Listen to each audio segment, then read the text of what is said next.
Leafs fam, hockey world, what is up? This is the Leafs Convo. I am Norman James. It's so nice to be with you. TGIF, BT Dubs. Thank God it's Friday. Tomorrow's Saturday when we have soccer in the morning and swimming in the afternoon. And then we go to Costco for shopping and have to deal with all those ridiculous crowds. Maybe Friday isn't all that it's cracked up to be. But you know what is? The Leafs Convo podcast. We're about to collab. Mike is standing by. He and I are going to talk about his latest article for HockeyBuzz.com. He's talking about how the Leafs need to reshape their blue line and how it may require some key pieces on that blue line right now to be shipped out in order to make room for new players to come in and help with that transition. We'll also get into Forgotten Leafs trivia. Mike is 4 for 4 dating back. He's ready to go. I'm ready to go. I know you're ready to go. Let's Leafs Convo right now.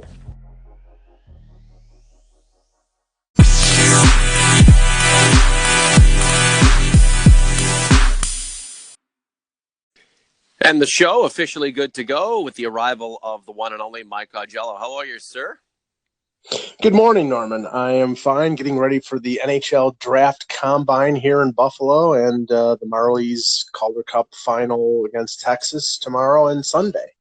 So is the Draft Combine in Buffalo the biggest event since the Bills went to a Super Bowl for Buffalonians? No, but it's because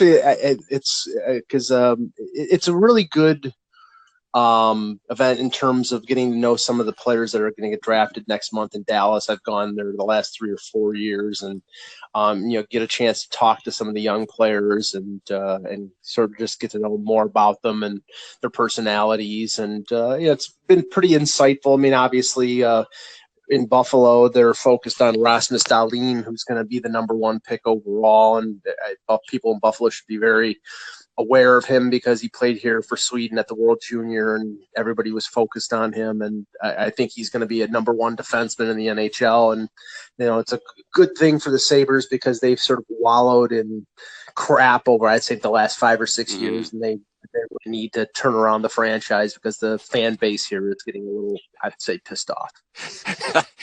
As they should. Remember, they were supposed to be advanced beyond what the Maple Leafs are and were. And you know what? You just have to have competency put in place, right? That's what it comes down to. And if you don't have that and you don't have a little bit of luck, you're in big trouble. It's funny about the Combine, though. These kids today are just so stacked and so prepared and so strong. Mm-hmm. And so a lot of them are mentally good to go beyond their years because they're already working with psychologists, physiotherapists, trainers, motivators. Go back 30 years, 35 years, a draft combine. I mean, what would that be like? Wendell Clark, you're up. It's time to push some weight. He puts down his drink, butts out his cigarette, and starts, ripping down, if you will. Now it's changed so much. It's not only such a business atmosphere surrounding the game, but inside the game. I mean, these kids are developed like cyborgs at such a young age. Yeah, and last year, I believe the only 2 players that made the NHL and stayed with their teams the entire season were the first 2 picks in Nico Hischier and Nolan Patrick. And I think that'll be different this year. Not to say that, last year's draft wasn't good but there are some drafts where the players just need a year or 2 to develop. This year, I think, obviously, I think Dahlin's going to play with the Sabres, and you've got a group of Svechnikov and Zadina and Brady Tkachuk, who, I think maybe a couple of them could make the NHL. It could be a stronger draft, but it doesn't have centers, which I think a lot of teams are going to be. I think a lot of teams, especially the ones at the top of the draft, there's not a lot of defense and not a lot of centers. They're usually a little depressed, and there is defense, but there's not as many centers. So for teams like Montreal, Ottawa, Detroit, it's not good news for them. This is the Leafs Convo. Norman James in London, Ontario. My partner in crime, podcast-wise, the one and only Mike Augello in Buffalo, New York, getting ready for the NHL Draft Combine to hit a beautiful Buffalo. I kid about Buffalo, but you guys are honorary Canadians. I love Buffalo, man. It's an amazing place. And again, I kid and I joke because I love the Leafs with the 25th pick at the upcoming NHL draft. We're going to talk about the Leafs picking 25th. Will they make the pick? Will they deal the pick as part of a package? There's lots that we can get into on that front. And in somewhat related news, your latest item on hockeybuzz.com right now, it's generating a lot of interest, a lot of comments. It's always good stuff when you compile an item for hockeybuzz.com, and this item is no different. It's titled, Will the Leafs Blue Line Upgrade Involve Subtraction and Addition? So in the first paragraph, I'm reading about the Leafs potentially kicking tires through a trade avenue on some of the bigger named young defensemen out there who might be able to help them. But that may require, if something like that were ever to be considered, I mean, there may have to be a piece or two on the Leafs Blue Line right now that would have to go out in order to make room for not only the player, but the finances that are attached to that player. Can you explain? Well, I mean, the uncertainty here is the philosophy of Kyle Dubas. But I mean, if you look at what the Leafs, their areas of need are, it's clearly defense first, and then I would say depth, third and fourth line center. They're strong on the wings. They're deep in goal organizationally, and they may have to use their depth at certain positions to be able to help the other areas. And as I said in the article, I mean, there's a number of defensemen from Noah Hanifin to Justin Falk to Oliver Ekman-Larsson, Ristolainen. There's a number of defensemen who might be on the move, and probably some that we don't even know. And where the Leafs go in terms of adding defensemen, now, I don't think it's going to be free agency, because John Carlson is the best free agent defenseman out there, and the way he's playing in the playoffs, he's probably going to cost $7.5 to $8 million a year. And yeah, it's gonna be, well, I mean, Shattenkirk took, I think, almost $7 million on a 4-year deal, and we're talking about a defenseman. Carlson, I think, is 26 or 27 years old, so he's younger than Shattenkirk, and maybe with the salary cap going up, Washington can re-sign him, but if not, there's gonna be a bidding war, and it probably will get into that range. So after that, I mean, I think more of the options in terms of defensemen are trades, and you're probably going to have to put a package together, maybe including their first round pick, maybe including, a goaltender like Garrett Sparks if it's a team that needs a goalie, and maybe a forward like a Kasperi Kapanen or someone like that to get a defenseman. But one of the things in terms of the Leafs is sort of asset management, and you look at Jake Gardiner, who's making a little over $4 million a year, coming off a career best 52 points. Mm-hmm. If the Leafs do want to sign him, it's going to probably be in the $6 million a year range. It's probably going to be more than Morgan Riley makes right now. Now, you could get a hometown discount if he wants to stay, but I'm not sure, and this is the one thing that we don't know, what the philosophy is of Kyle Dubas in terms of Jake Gardiner. We know he's a flawed defenseman. He's a top four with the Leafs, but does that mean he's a top four defenseman in the NHL? And there are some teams out there that look at his skill set and his package of skating ability and offensive ability and being a power play quarterback and say, okay, well, we need that type of defenseman. So if they don't want to sign him, I don't see them doing the same thing that they did last summer and decide to keep Van Riemsdyk and keep Bozak and then not trade him at the deadline and not get anything for them. Gardiner is a commodity. And if you don't want to sign him to an extension, or you don't think you can afford to sign him to an extension, then you have to trade him and get what you can for him, because you can use what you get for him to get somebody who you do believe can help you down the line. And that's where I think, a lesser Nikita Zaitsev. There are some people out there that have been putting out rumors that the Leafs are looking to shop Zaitsev and maybe get out of that contract. First of all, I think they'd have to eat. Yeah, sorry. Yeah, who wants Nikita Zaitsev? I mean, what has he done to develop a reputation? Like, what has he done to create a track record that even if he stumbled a bit in the latter part of this season with the Maple Leafs, the season that's gone by, like, what has he done to develop enough of a track record that the team that would be taking him on could say, we know what we're getting in this player? For as flawed as Jake Gardiner is in making bonehead plays and rushing with the puck and looking a little bit overly frantic at a time in his career when he should be composed and stoic. Look, we're not all perfect. he does have a track record. He's as fast as lightning. He can make plays.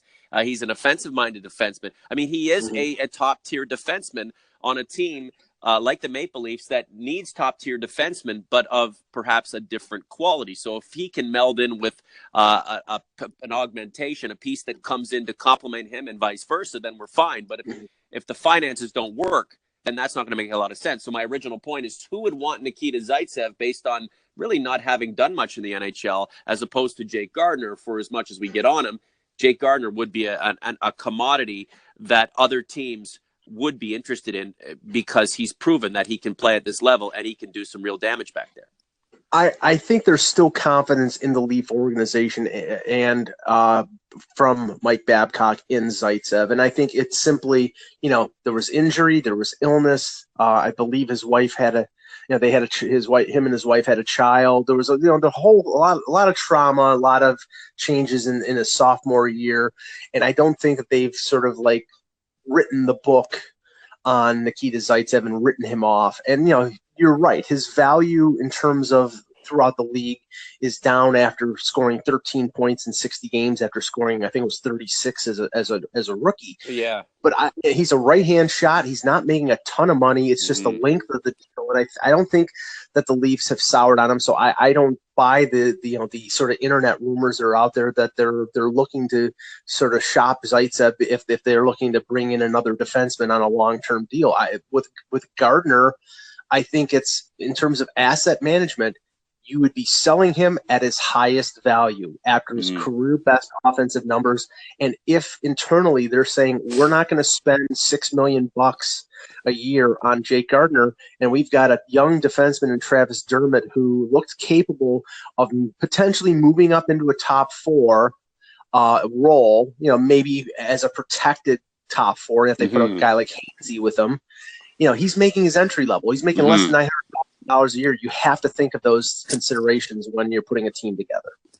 This is the Leafs Combo. I am Norman James. Mike Augello is on the line with me. We do the Leafs Convo podcast several times a week. We have interviews that are interspersed throughout the week as well. Our most recent, the Brandon Prust Convo, which is on the YouTube page right now. You can probably see a link within this podcast post. Listen to that after this. Brandon Prust mentioning, Mike, what he thinks the Leafs need to do in order to make that next step. And he's pretty positive that the Leafs are going to be going deep into the playoffs, if not this next season to come, the season after. But Prust reiterating what you've said, what I believe, what Gus Katsaros has said on this podcast previously, that the Leafs do need to upgrade their blue line. So for as many people out there who love Jake Gardiner and love the young players and who still think that Martin Marincin has value at the NHL level because he's proven it statistically within a certain context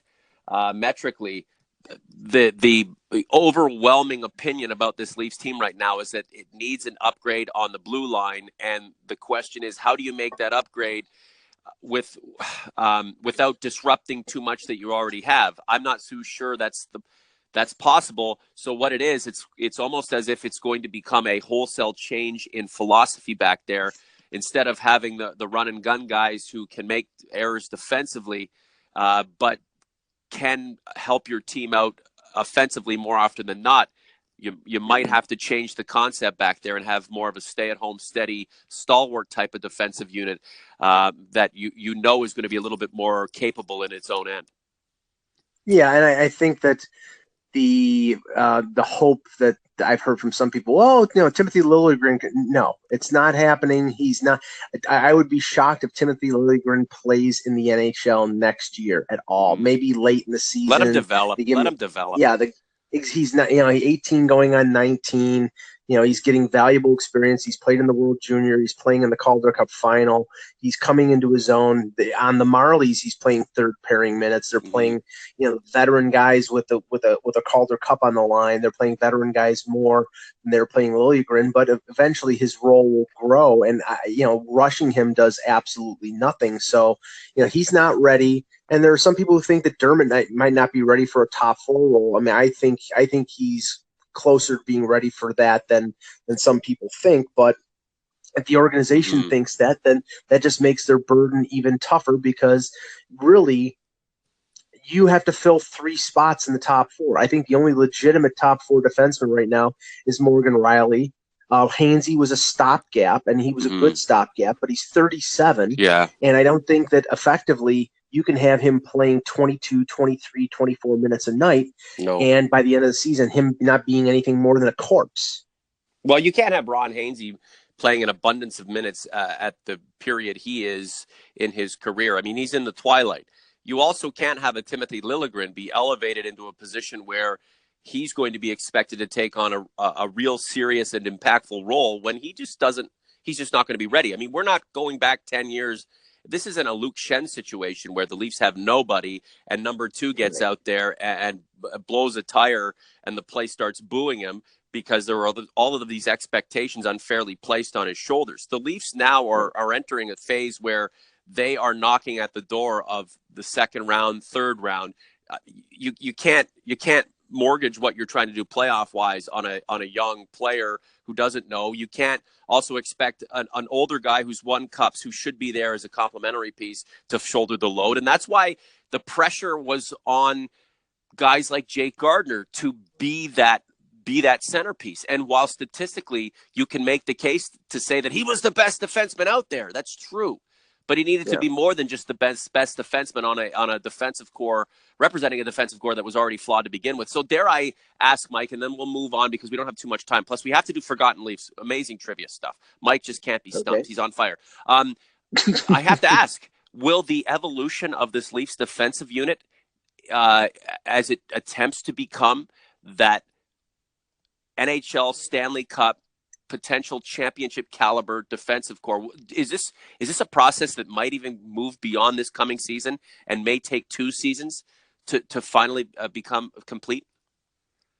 I believe so. I mean, it's going to be sort of a moving target. I mean, let's just say this. I mean, Kyle Dubas has got a 5-year contract for a reason, because, it's not going to be all on him in year 1 to make this team into a Stanley Cup contender. It's an evolving process. It's taking advantage of opportunities that are out there. So if there are opportunities to upgrade the defense and add 2 or 3 defensemen, and it doesn't, detrimentally affect the team going forward, then he'll do it. But, the stars usually do not align that way. I think that they're going to make progress in terms of the blue line this year. I think there are opportunities like Noah Hanifin that I would be surprised that if the Leafs weren't in on. Now, the question is, will they be able to get it done? They tried to get Travis Hamonic last year. It didn't work.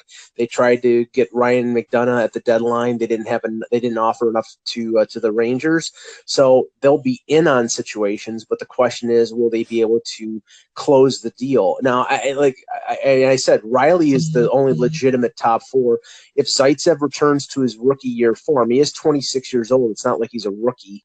It's not like he's a youngster, and he is what he is. But I think he's a better defenseman than what he showed last year. Well, there's 2, but Ron Hainsey, again, I think is a better fit as a bottom pairing guy, maybe playing with Travis Dermott and doing the same thing with Dermott that he did with Rielly last year, providing that veteran experience on that pairing.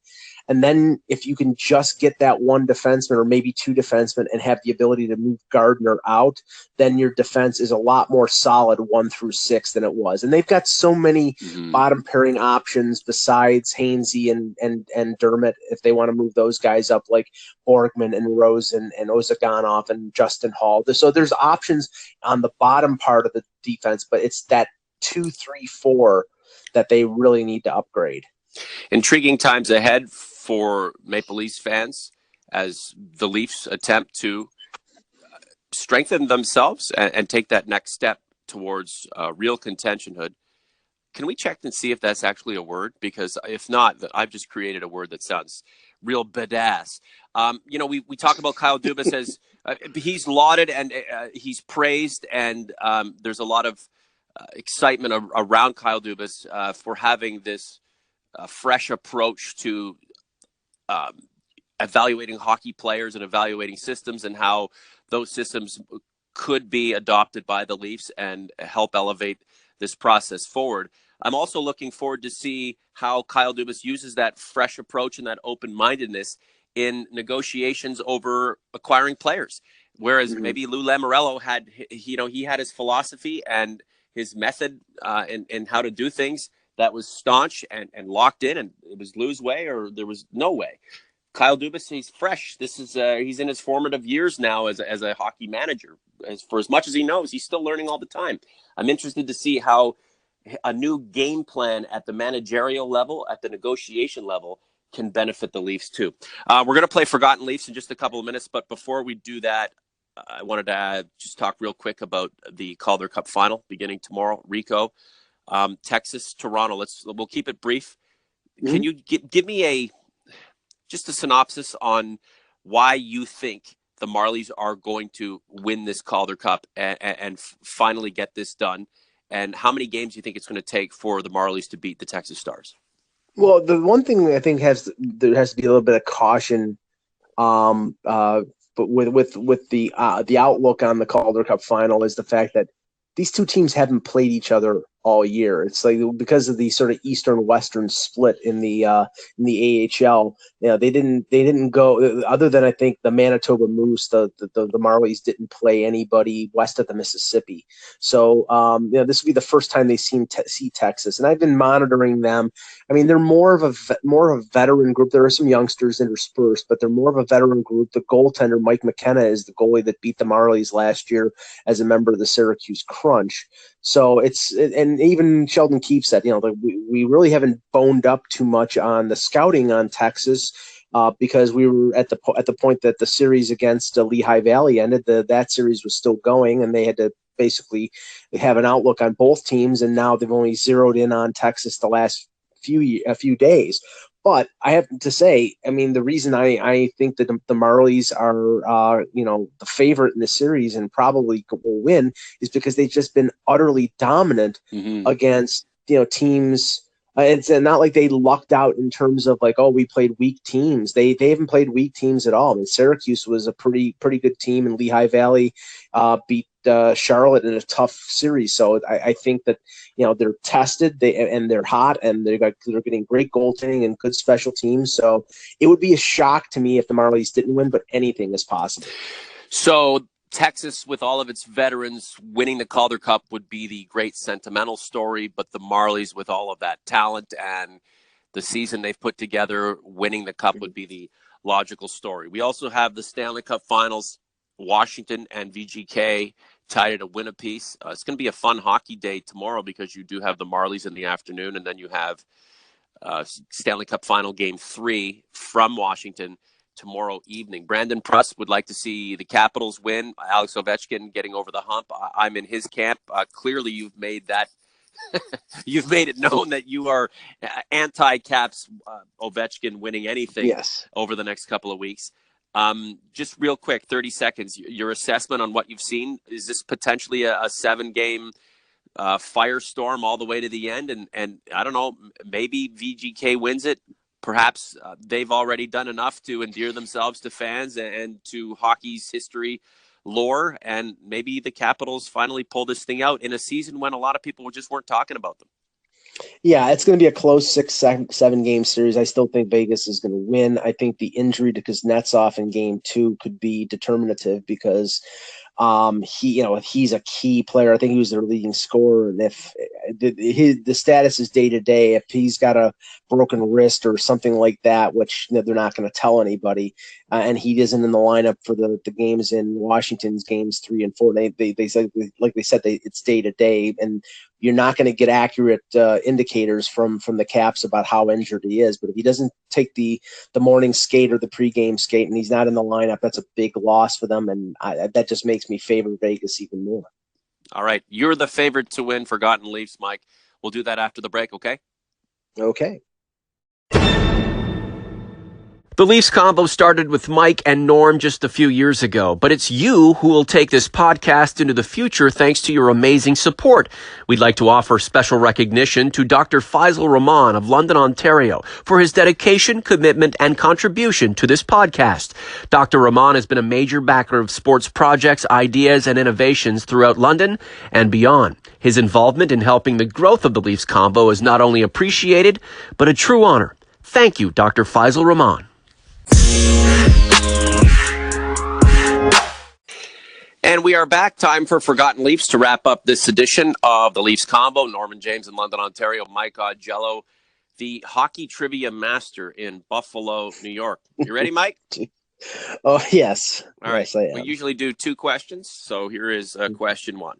I played for the Leafs in the 2010-2011 season. 53 games. I scored 14 times. I had 35 points. I was a minus 13, and then I was traded. Who am I? Oh, my God. 10-11, 53 games. 10-11. 10-11, 53 games, 35 points. He scored 14 goals. Obviously not a very good season for the Leafs then, and it just didn't work out. He was traded to the Philadelphia Flyers, where he finished the rest of the season. Then that would be Chris Versteeg. Ding, ding, ding, ding. Way to go, Michael. What does that make you, 5 for 5? Yes. You know what? I need to get a timer involved here. Anyway. Yeah, I needed the Philadelphia Flyers aspect because once you said that, I did that. But yeah, I know. What's your comment on that guy? Like, what happened with him? I mean, he was part of that first championship run for the Blackhawks, and he was one of those pieces that kind of went on their way in a satellite fashion. Like Dustin Byfuglien was another one of them. Did it just? Yeah. Was it Chris Versteeg or was it the team, the Leafs? No, I think.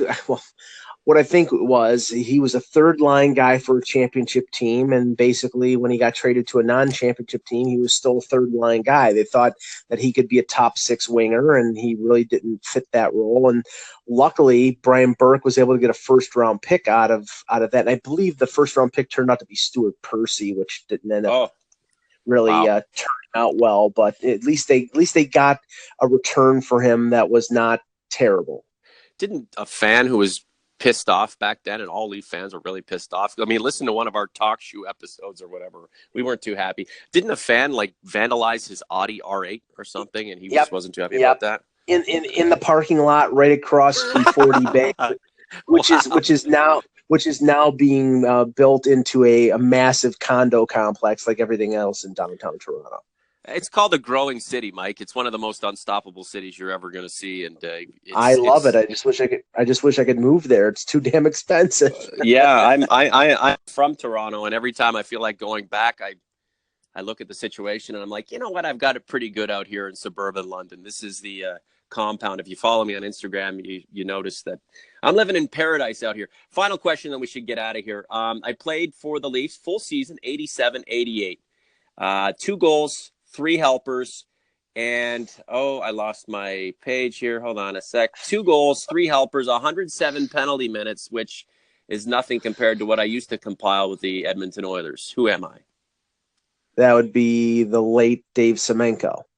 Ding, ding, ding, ding. Way to go, Michael. It's fun to just list off these players who had these larger-than-life reputations with other teams, and then they end up on your team. That's what Forgotten Leafs is all about. By the way, the drummer who usually drums in the answers and the questions for Forgotten Leafs, I had to lay him off because of Trump's tariffs. So that's it. Yeah, that's it, buddy. We got to go. Thanks, Norman.